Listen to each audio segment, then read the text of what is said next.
What's going on, guys? Justin Florio here from Fantasy Flow, and today I'm just going to give you some rapid fire tips of what I've been telling everybody on my live feed on another streaming service on how you can not only make it to the playoffs guaranteed in fantasy baseball, but also make it to the championship game, but also win. So the number one thing that you need to be doing, and this is a week in and week out, and that's why I'm going to be doing these videos continuously to keep you guys motivated.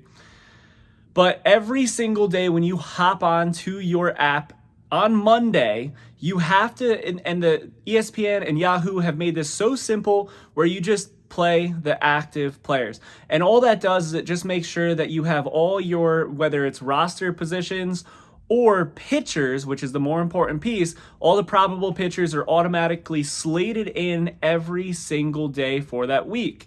Now, we're going to talk a little bit more about probable pitchers, but offensive, my biggest pet peeve when it comes to fantasy owners is having an offensive bench on your team. There's no reason to have anybody on the bench offensively because you're not optimizing your points. If you're going to have an offensive bench player, what I want you to do is dump them, and I want you to get yourself some relief pitchers or starting pitchers like the snags that I post daily, because that's going to give you more ability to get more points. The offensive bench position is not doing you any good at all. Now, second piece, once you start making sure that you're always hitting that button, and like I said, I'm going to be here to continuously remind you, number two is just practicing patience and consistency. And what do I mean by that? The months of June and July for fantasy baseball managers become the most fall off time of the year. So within your league, I almost guarantee you get 2 or 3 teams that kind of just drop off in the months of June and July. And those are extremely crucial months for you, because if you can optimize going against some guys who are dropping off, their teams aren't good, their injuries, right? And not only that, but people in June and July, they go on vacation, it's hotter. Their mind, just even as baseball in general, a lot of millennials, they fall off of following baseball. So if you can optimize and attack during those months where people fall off, think if it's an 8-week period from June to July, if you can go at least 5-3, 6-2, that's going to help you get that final edge and hopefully help you ease yourself into the playoffs. But remember, we're not doing this channel just to help you get into the playoffs. We want to be able to put that crown on top of your head. So this is my math equation. I'm going to give you 2 different equations, which I should be charging you for, but I'm just going to give it to you anyway. My number 1 equation is taking a look at people that get dropped from other managers, players that get dropped from other managers, and you need to go and get players that are within a top 10 round draft pick. So anyone who's drafted from 1 to 100, if they get dropped, it's a priority offensively or pitching to go out and get those guys onto your team. Because if you can fill a roster full of players that are within that top 10 draft pick, think about it, you're getting players that were drafted within the top 10, and there's a reason for that. Yes, in the beginning of the season, and right now I'm going to talk about that in a second, is a great time where you have to just kind of like go for it. You have to attack and go get those players, because a lot of players are in slumps right now. You had, before last night, Jesus Luzardo was in a big slump. Yamamoto right now is in a big slump. Aaron Nola is in a big slump. There are all these players that you can go out and get at a really cheap rate, and Luis Castillo is in a big slump. These are big name players that you can go, and they're eventually, when they get on, they're going to give you some really good slated games.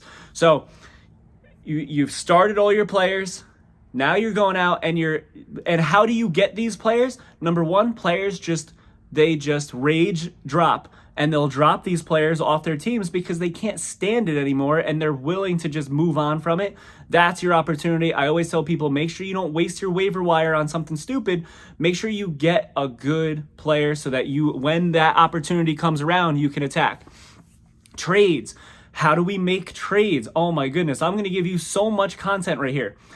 In order to make a trade, what I do is I take a look at my team, someone who I'm willing to part ways with. Unfortunately, I have a player on my team, Mookie Betts, and I have an Elly De La Cruz and a Shohei who plays the utility spot, so I have no need for Mookie. My son convinced me to draft Mookie. It's one of his favorite players.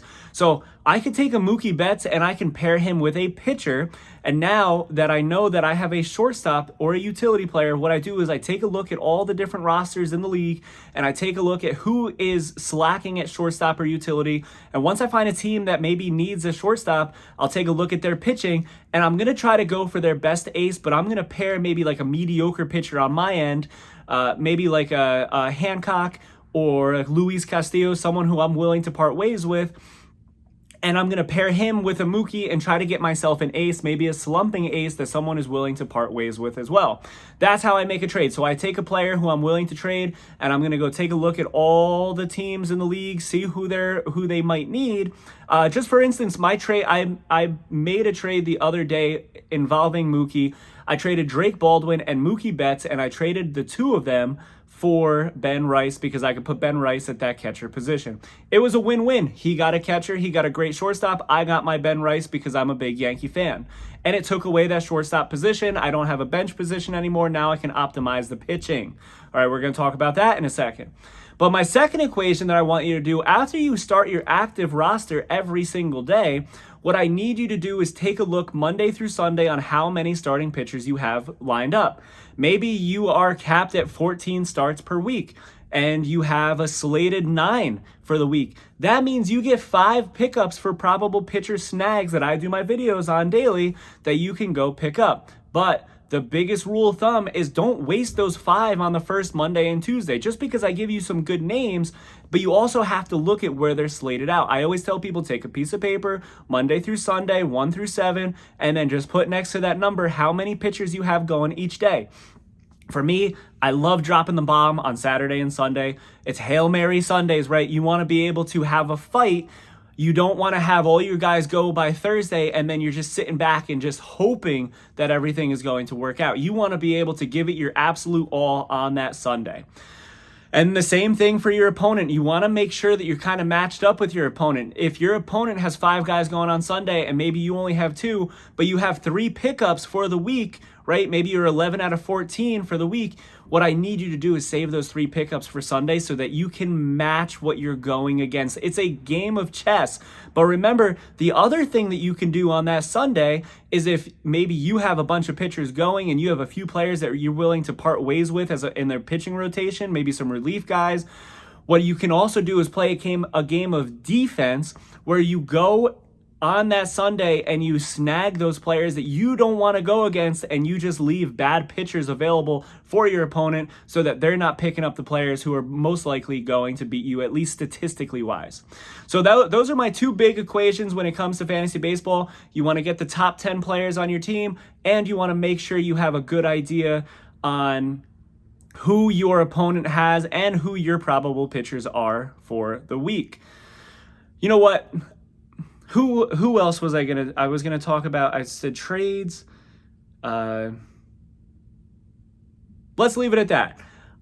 That is my video for you for today. I hope that 8 minutes gives you a little jump start. And it doesn't matter if you're 0-4 right now, 1-3, 2-2, 3-1, 4-0. It doesn't matter. I believe in you. All you have to do is be consistent through the entire season, and I guarantee you're going to make the playoffs. And then I'll drop another video probably in another week or 2 to really help you get that crown on your head for the championship game.